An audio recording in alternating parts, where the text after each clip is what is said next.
On March 22, 2016, at 4:43 in the afternoon, Travis Warren and his wife Nicole disappeared from their own backyard in Charlotte, North Carolina. Not from a dark alley, not from a deserted highway. From a celebration party with 14 witnesses standing 20 feet away. Travis was 35 years old, worked as an HVAC technician for Carrier, made $43,000 a year. Nicole was 33, dental assistant at Bright Smile Family Dentistry, pulled $38,000 annually. They were the kind of couple you'd see at Target on Saturday morning, arguing about which cereal to buy. Normal people. Average lives. Until Aunt Dorothy died and left them a house worth $3 million. The mansion sat in Myers Park, old money neighborhood where lawns looked like golf courses and driveways could fit 6 cars. Dorothy Warren had lived there alone for 37 years. No husband, no kids, just that massive colonial with white columns and a circular driveway. When she died in January 2016 at 74 years old, the will was read. Travis got the house. His older brother Derek got nothing. Derek had expected differently. He'd spent every Sunday for 5 years driving Dorothy to church, fixing her cabinets, mowing that enormous lawn. Travis visited maybe twice a year, Christmas and her birthday. But Dorothy's will was clear. The house goes to Travis. No explanation, just his name in black ink. Derek didn't take it well. He showed up at Travis's apartment the day after the reading, face red, voice loud enough that neighbors heard through walls. "You don't even care about family," he said. Travis tried explaining he didn't ask for this, didn't even want the house. Derek left without another word. They didn't speak for 2 months. Nicole tried calling Derek's wife. No answer. The family fractured over inheritance, same story in a million American homes, nothing special except what came next. Travis decided to sell immediately. The house needed work. Property taxes were $11,000 a year, and he had $127,000 in credit card debt from Nicole's mother's medical bills the year before. They needed money, not a mansion. Real estate agent listed it for $3,100,000. 14 days later, Alan Warren called. No relation despite the shared last name, he said. Businessman from Raleigh. Made an offer. $2,700,000, all cash, close in 30 days. Travis and Nicole couldn't believe it. That kind of money was 270 brand-new Honda Civics. It was paying off debt and buying a house and having a future that didn't involve collection agency calls at 7 in the morning. They signed papers at Attorney Brennan's office on March 22 at 11:30. Brennan was 61, handled Dorothy's estate, wore reading glasses on a chain. The closing took 47 minutes. Signatures, initials, notary stamps. At 2:15 that afternoon, the money hit their joint account at Wells Fargo. $2,700,000. Real. Confirmed. Nicole checked her phone app 3 times to make sure the numbers weren't a glitch. They drove home at 3:40, Travis's hands shaking on the steering wheel, Nicole crying but smiling, both of them trying to process that they'd never worry about rent or groceries or broken water heaters again. They'd planned a small barbecue to celebrate, invited close friends, Nicole's sister Megan, some neighbors. 14 people total. Derek wasn't invited.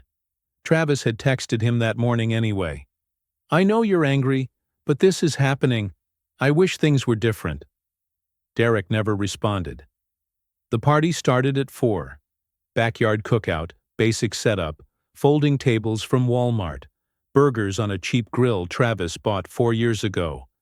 People stood on the deck, red Solo cups, classic rock playing from a Bluetooth speaker. Normal suburban celebration. At 4:43, Travis told Nicole they needed more beer from the kitchen. Security camera on the back deck caught them walking through the sliding glass door. 11 seconds of footage. Travis in a gray t-shirt and jeans, Nicole in a yellow sundress. They stepped inside. They never came back out. 23 minutes passed before anyone noticed. The party continued, people talking, music playing, someone making a joke about the burgers getting cold. Nicole's sister Megan walked to the sliding door at 5:06, looked inside, called their names. No answer. She stepped into the kitchen. Empty. Red cooler sitting on the counter, still closed, beer still inside. Travis and Nicole had gone to get more drinks but never grabbed them. Megan checked the bathroom. Empty. Living room. Empty. She walked upstairs, opened the bedroom door, feeling strange about invading their privacy, but something felt wrong. The bed was made. Closet closed. Everything normal except they weren't there. She went back downstairs and told the others. At first people laughed, thought maybe Travis and Nicole had snuck away for a moment alone. Newlywed behavior even though they'd been married 6 years. But their cars were in the driveway.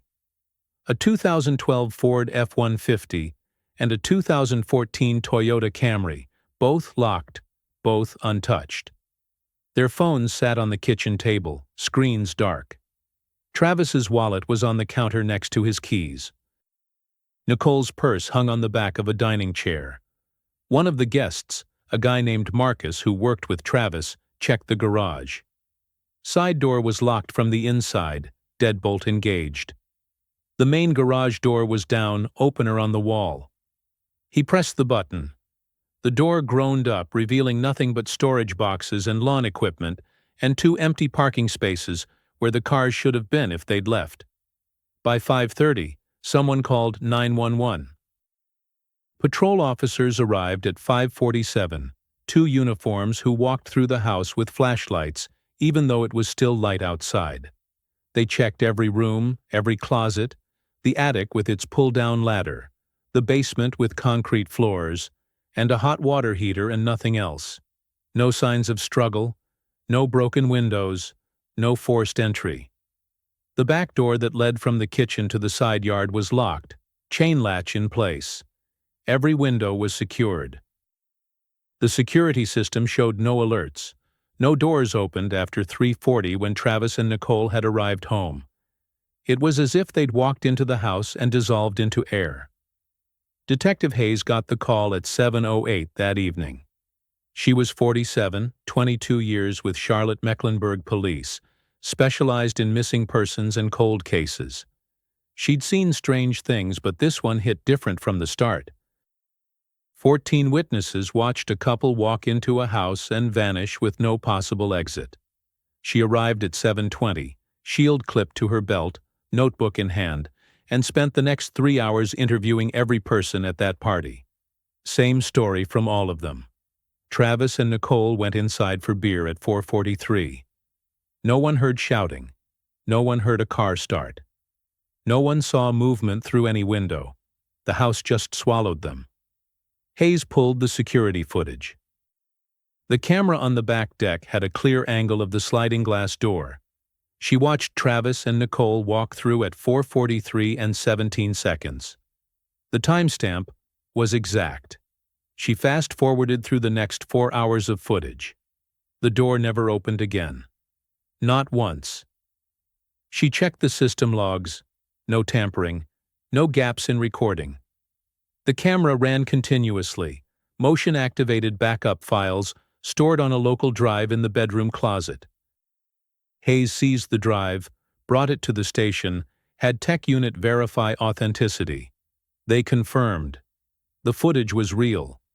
Travis and Nicole entered that house, and according to every camera angle, every locked door, every witness statement, they never left. The next morning, Hayes obtained a warrant for their bank records. Wells Fargo sent over the statements within 2 hours. She sat at her desk with coffee going cold, staring at the screen. $2,700,000 deposited at 2:15 p.m. on March 22nd. Standard wire transfer from the title company, clean, legal. Then at 4:51 p.m., 8 minutes after Travis and Nicole disappeared, a transfer executed. $2,699,500 moved to an offshore account in the Cayman Islands. $500 remained in the Wells Fargo checking account. The transfer originated from IP address 192.168.1.105. Hayes ran it. That IP belonged to the router in Travis and Nicole's home network. She leaned back in her chair, pen tapping against the desk. They vanished at 4:43. Someone made a transfer at 4:51 from their house, but they were already gone. How do you transfer nearly $3 million when you've disappeared? And why would you leave your phones, your wallets, your cars, your lives behind if you plan to run? The case became media obsession within 48 hours. Local news called them the ghost couple of Charlotte. National outlets picked it up by week 2. Nancy Grace did a segment. Reddit threads multiplied with theories ranging from witness protection to alien abduction. Hayes ignored all of it and followed the money. The Cayman account was registered under a shell corporation called Tremont Holdings LLC, incorporation papers filed in Delaware 3 weeks before Travis inherited the house. The timing felt deliberate. Someone knew that inheritance was coming. Someone had planned for it.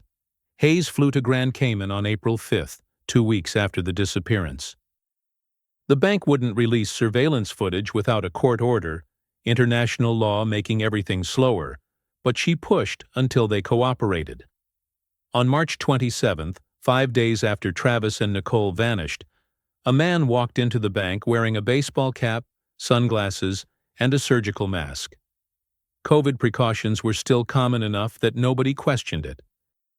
He withdrew $2,600,000 in cash, requiring 3 large duffel bags and 2 bank employees to carry it to an armored car service. The man's height matched Travis, approximately 6 feet tall, similar build. But his face was completely hidden. The withdrawal was legal. The account holder had provided correct passwords and authorization codes. The bank had no reason to deny the transaction. Hayes returned to Charlotte empty-handed but with one certainty. Someone orchestrated this with precision. You don't open offshore accounts and time withdrawals unless you've been planning for months. She started digging into Travis and Nicole's life before the inheritance, looking for anything that didn't fit the image of a normal, struggling couple. 6 months before Aunt Dorothy died, Travis and Nicole were drowning. Not visibly, not dramatically, but in the quiet American way where you smile at work and panic at home. They lived in a 1-bedroom apartment in South End, $1,200 a month, lease renewed year after year because they couldn't save enough for a down payment on a house. Travis made $43,000 annually fixing air conditioners in Charlotte heat, coming home with sweat-stained shirts and aching knees. Nicole earned $38,000 as a dental assistant, her hands cramping from holding tools in patients' mouths 8 hours a day. Together they pulled $81,000 before taxes, which sounds decent until you subtract the debt. $127,000 on credit cards, not from vacations or luxury purchases, from Nicole's mother having a stroke in 2014. Medicare covered some. The rest fell on them. $17,000 for the ambulance and ER. $23,000 for rehab. Ongoing medication another $400 a month. They'd put it all on cards with 18% interest rates, minimum payments eating $1,300 monthly. Debt collectors called every morning at 7. Travis stopped answering the phone. Nicole cried in the shower where he couldn't hear her. Derek had offered to help once, said he could loan them $15,000. Travis refused, pride getting in the way, telling Derek they'd figure it out themselves. They never figured it out. They just kept drowning.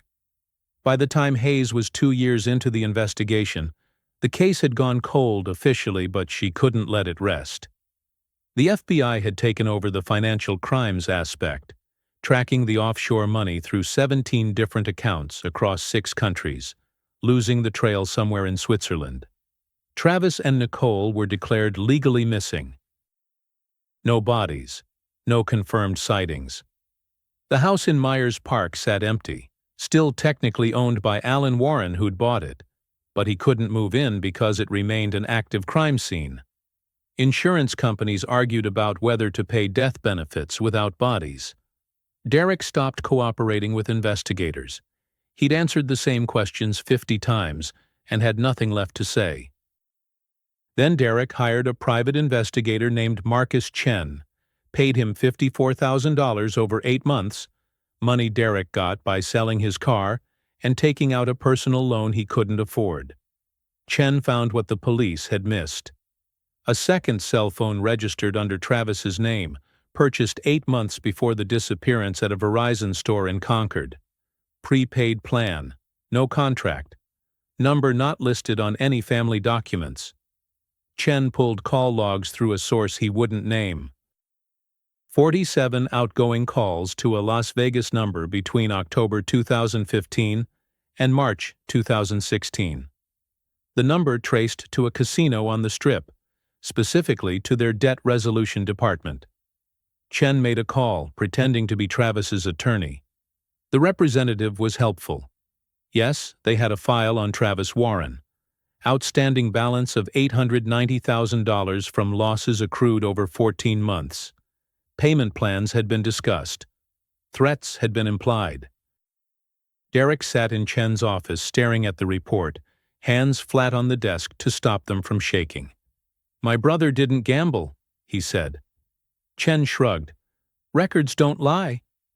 Derek drove home, didn't speak to his wife for 2 days, just sat in the garage with the lights off trying to reconcile the brother he knew with a man who'd secretly gambled away nearly $1 million and then vanished with $3 million more. Hayes got the information from Derek reluctantly, after Chen convinced him it could help. She reopened files she'd closed. Gambling debt explained motive for disappearing. But it didn't explain the locked house. It didn't explain 14 witnesses. It didn't explain the precision of that offshore transfer. 8 years passed. Hayes retired in 2023, the Warren case still unsolved in a file box she kept in her home office. Derek had stopped searching, the private investigator bills bankrupting him into a second mortgage. Nicole's sister Megan had moved to Florida. Couldn't stand driving past their old apartment anymore. The house in Myers Park finally transferred fully to Alan Warren in 2022, after legal battles over the crime scene designation ended. He'd waited 6 years to take possession of a house he'd already paid for, but he was patient. Some people are. In March of 2024, Alan began renovations. The place needed updating, walls repainted, floors redone, kitchen gutted and modernized. He hired a contractor named Jimmy Diaz, who showed up on March 11th with a crew of 4. They started demo work in the garage, planned to expand it, add storage. On March 14th, Diaz was sledgehammering through drywall on the back wall when his hammer punched through to a hollow space that shouldn't exist. He pulled away chunks of drywall and found a gap between the interior wall and the exterior brick, about 6 inches deep. Sitting in that gap, wrapped in plastic and duct tape, was a portable hard drive. Diaz called Alan. Alan came over, looked at the hard drive, turned it over in his hands. It was old, maybe 8 years, covered in dust and spider webs. He told Diaz to keep working and took the drive inside, plugged it into his laptop. The drive contained one folder labeled Security Backup March 2016. Inside were video files, hundreds of them, organized by date and camera location. Alan clicked on March 22nd. His hand hovered over the mouse. Something in his chest tightened. He opened the file labeled Garage Camera 4:45 p.m. to 5:15 p.m. The footage showed the interior of the garage from an angle that covered the side door leading to the backyard and the main garage door facing the driveway. Timestamp read 4:52 p.m. The garage sat empty, same storage boxes and lawn equipment visible in the frame. Then at 4:52 and 37 seconds, the side door opened. Travis and Nicole stumbled in, moving fast, Travis pulling Nicole by the hand.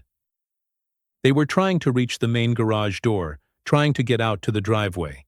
But three men stepped into frame from the left, where the door from the kitchen led into the garage. All three wore black hoodies, faces covered with ski masks. The tallest one moved first, grabbed Travis by the shoulder, spun him around. Travis threw a punch, connected with the man's jaw. The man didn't go down.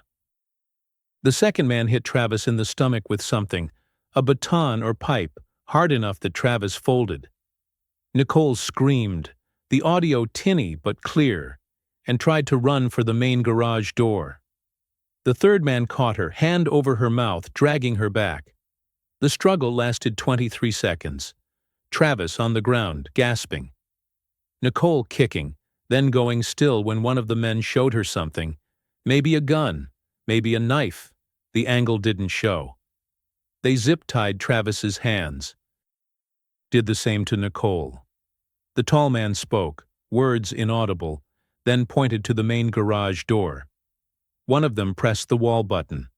The door rolled up with mechanical grinding. A white van sat in the driveway, doors already open. They dragged Travis and Nicole out, threw them in the back, slammed the doors. The van reversed out at 4:58 p.m. The garage door closed. Empty space again. Alan sat staring at the screen for 11 minutes without moving. Then he called 911. Told them he found evidence in a closed case. Told them to send Detective Hayes if she was still available. The dispatcher said Hayes was retired but they'd send someone. Alan said no, it had to be Hayes. This was her case. She deserved to see this.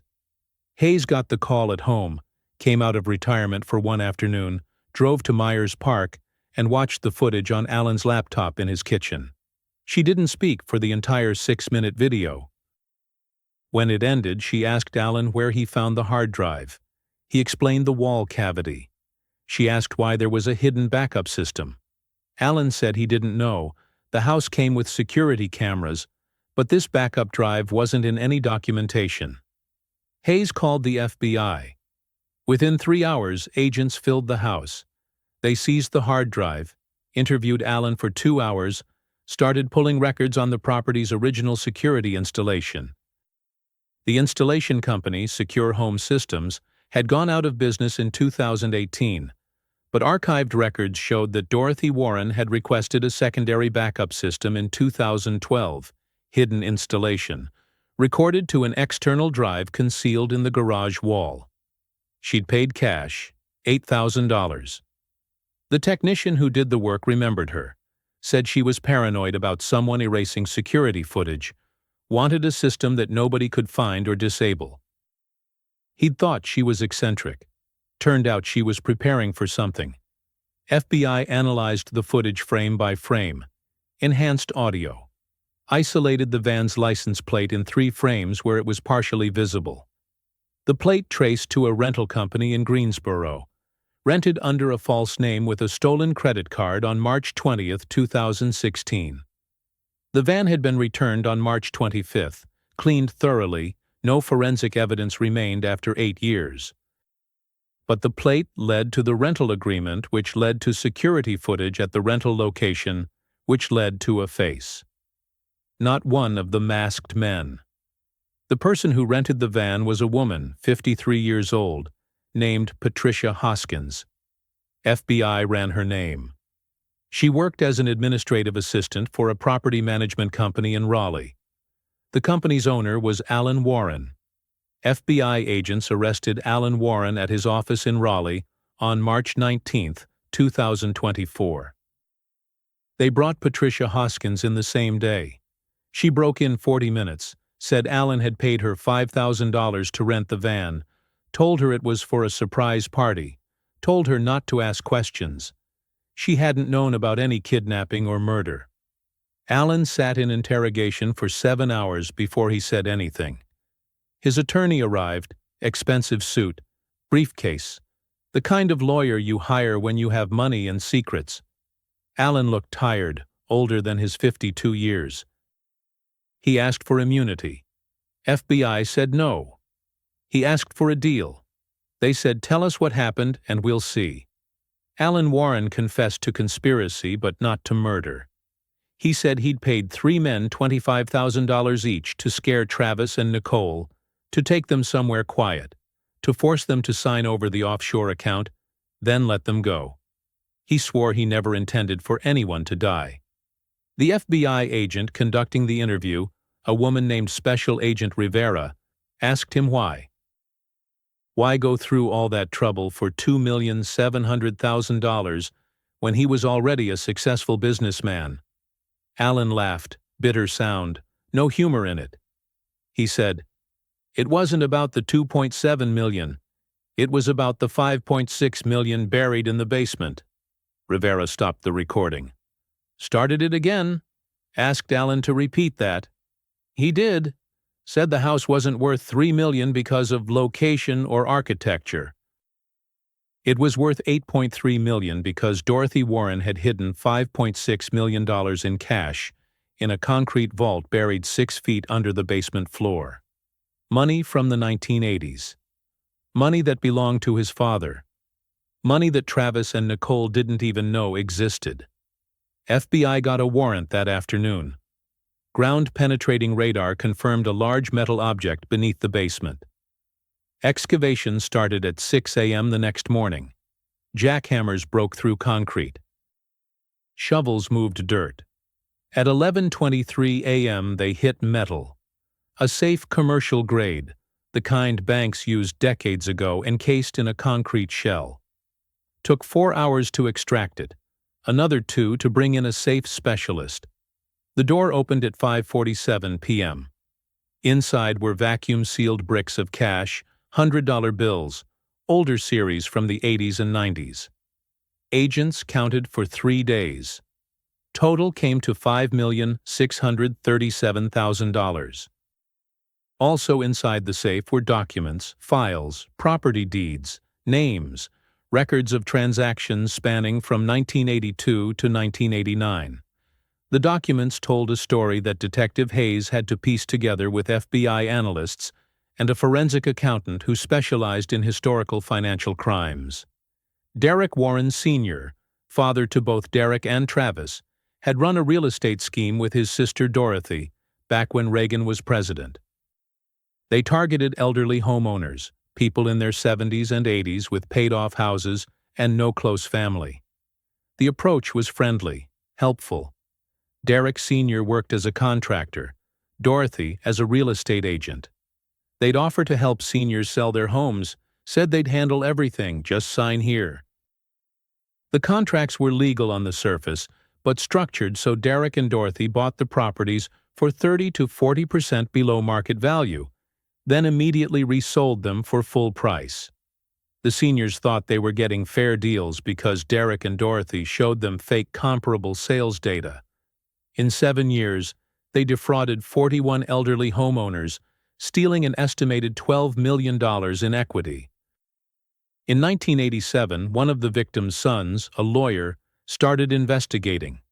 Filed complaints. State Attorney General opened a case. Derek Sr. and Dorothy saw it coming, liquidated assets fast, converted everything to cash. They planned to disappear, maybe Mexico, maybe South America. But Dorothy got cold feet. She didn't want to run. She buried the cash in her basement, poured concrete over it, and waited. Derek Sr. wanted his share, half of the $12 million. Dorothy said no, said it was too dangerous to split it now, said they'd wait 5 years until the investigation cooled. Derek Sr. threatened her. She threatened him back, said if he made a move she'd turn over documents that would send him to prison for 20 years. Standoff. Then Derek Sr. had a heart attack in 1991, died at 47 years old. The secret died with him. Dorothy kept the money buried, never spent a dollar of it. Just lived in that house for 35 more years, sitting on top of a fortune she couldn't touch. Alan Warren's father was named Gregory Warren, one of Derek Sr.'s partners in some of the property flips. Gregory had put $2,300,000 into a development deal with Derek in 1988, expecting to double it. When the investigation started, Derek Sr. took Gregory's money, added it to the pile in the basement, and told Gregory it was seized by the state. Gregory believed him, spent the next 20 years broke, bitter, drinking himself to death. He told his son Alan the story before he died in 2009, told him Derek Sr. had stolen from him, told him the money was probably still somewhere, told him to find it. Alan spent years looking.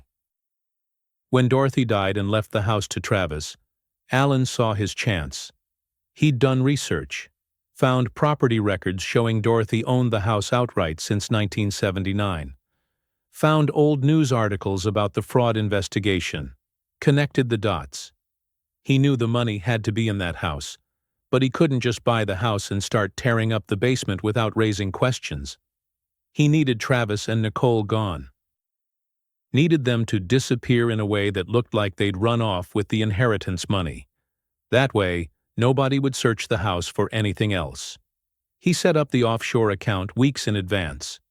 Hacked into Travis's home network, not hard for someone with money to hire the right tech person. Planned the transfer to make it look like they'd stolen the inheritance and fled.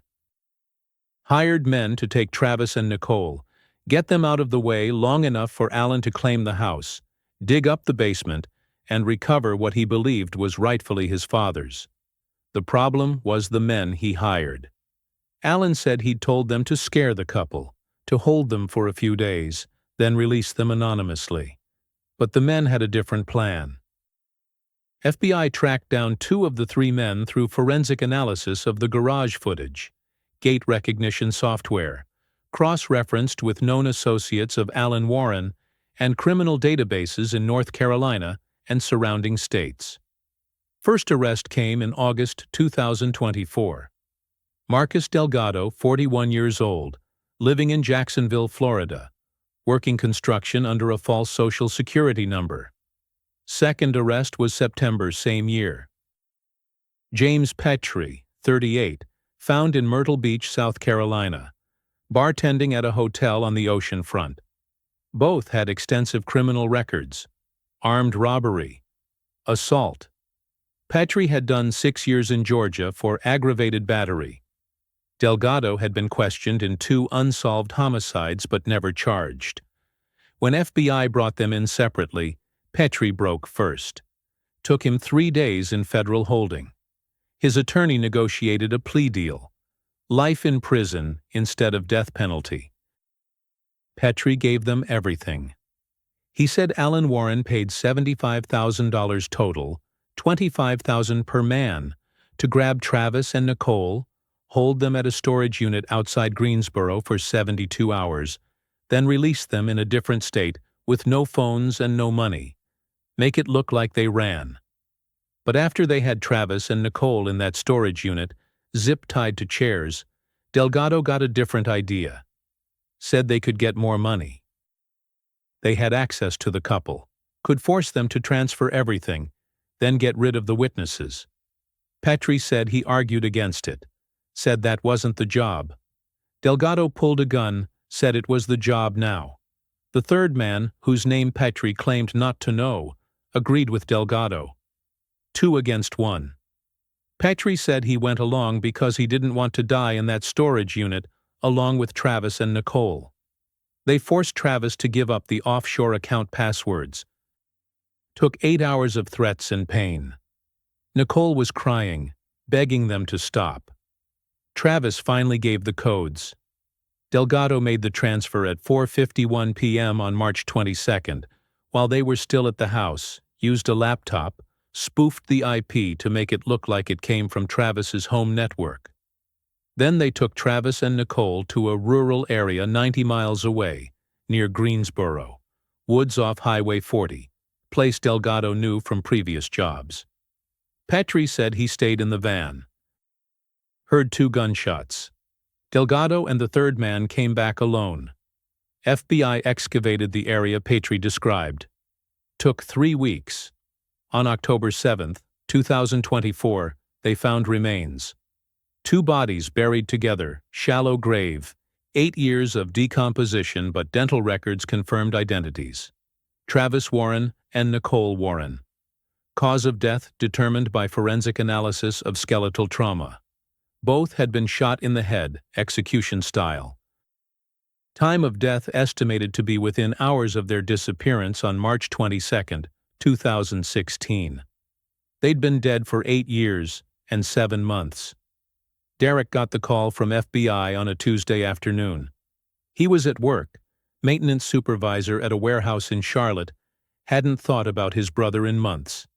The grief had turned to numbness years ago. Agent Rivera told him they'd found Travis and Nicole. Derek sat down on a loading dock, phone pressed to his ear, and didn't speak for 2 full minutes. When he finally did, all he said was, "Where?" Rivera told him. Derek asked if they suffered. Rivera paused, said it was quick. Derek said thank you and hung up. He didn't go back inside the warehouse, just sat there until his shift supervisor came looking for him an hour later. The funeral happened in November 2024. Small service, 23 people in attendance. Most of the friends from that backyard party 8 years ago had moved on, moved away, moved forward with their lives. Megan flew in from Florida, stood next to Derek at the graveside, neither of them speaking. The coffins were closed. Pastors said words about loss and faith and peace. Derek gave a short speech, voice breaking. He said his brother died because of money that should never have existed. Died protecting a secret Derek didn't know about until it was too late. Said he spent 8 years thinking Travis had abandoned everyone, ran away from responsibility, chose money over family. Said he was wrong, said he was sorry, said he'd never forgive himself for not being there. The coffins were lowered. Derek dropped a handful of dirt on Travis's casket. Walked away before they finished burying them.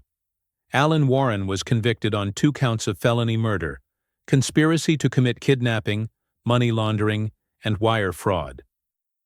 Sentenced to life in prison without possibility of parole. Delgado got the same. Petrie got life with possibility of parole after 30 years for cooperation. The third man was never identified. Petrie claimed he wore a mask the entire time, never gave a real name, was paid in cash, disappeared after the murders. FBI believes he left the country. Interpol has a file, but no leads. The $2,700,000 in the offshore account was recovered by FBI, frozen during the investigation. The $5,600,000 from the basement was seized as proceeds from fraud. Combined $8.3 million was placed in a restitution fund. Attorneys spent 18 months tracking down victims of Derek Sr. and Dorothy Warren's scheme from the 1980s. 41 families originally defrauded. 27 still had living members. The money was divided proportionally based on documented losses. Families received anywhere from $80,000 to $400,000 each. Derek Warren declined any inheritance from Aunt Dorothy's estate. Said he wanted nothing that came from his father's crimes.